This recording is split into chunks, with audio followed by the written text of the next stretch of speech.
जगत तो प्रभु के हाथ का खिलौना है। वे चाहें निग्रह संग्रहे प्रभु, वे चाहें तो दंड दें और चाहे तो वे कृपा करें, ये दोनों में स्वतंत्र हैं। उनके ऊपर किसी की चलती नहीं है। तुमको विधाता ने ऐसा क्यों कर दिया, तुम्हारा नौकर है विधाता? अरे जो उनके मन में आया सो कर दिया।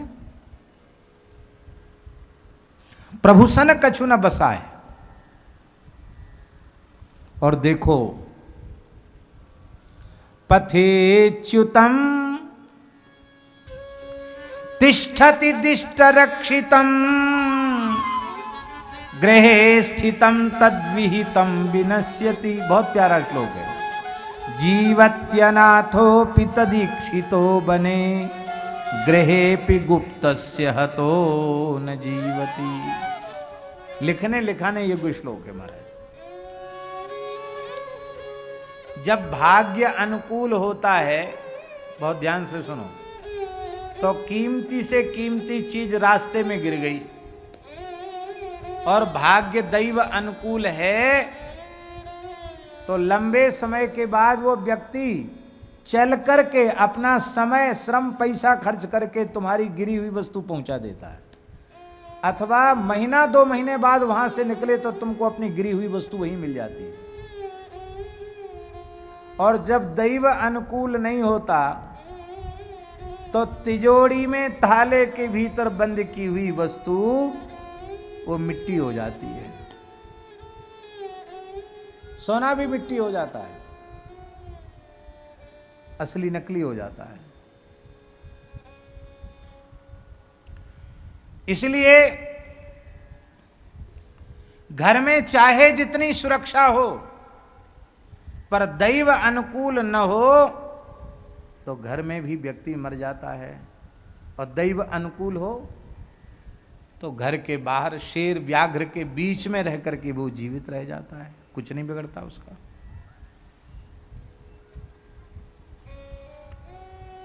देखो,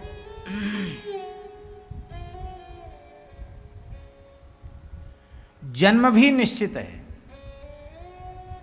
और मृत्यु भी निश्चित है। प्राणियों की मृत्यु अपने पूर्व जन्मों की कर्म वासना के अनुसार होती है, और उसी कर्म वासना के अनुसार उनका जन्म भी होता है। कर्म वासना के अनुसार उनकी मृत्यु और कर्म वासना के अनुसार ही उनका जन्म होता है। शरीरों का जन्म होता है, शरीरों की मृत्यु होती है। आत्मा का ना जन्म होता है ना आत्मा की मृत्यु होती है। आत्मा जन्म मृत्यु से रहित है। शरीर के धर्मों से आत्मा अछूता है।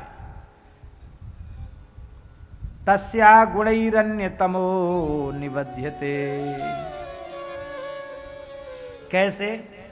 बोले इदं शरीरम पुरुषस्य मोहजम यथा पृथक भौतिकमीयते गृहम यथोदकै पार्थिव तेजसैर्जनः कालेन जातो दुर्गतो विनश्यति।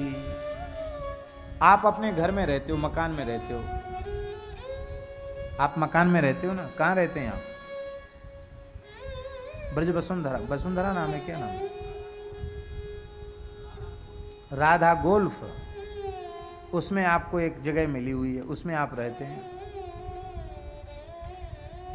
मकान में रहते हैं।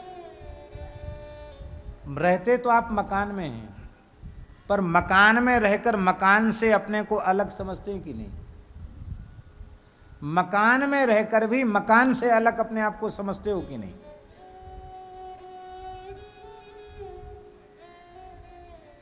आपकी जब इच्छा होती तब मकान में चले जाते, जब इच्छा होती तब कहीं बाहर भी चले जाते हो। मकान आपको बांध के पकड़ के तो नहीं रखता। मकान में रहने के बाद भी मकान से आप अलग हो। ऐसे ही शरीर में रहकर भी आत्मा शरीर से सर्वथा अलग है। शरीर में रहकर भी शरीर से अलग है।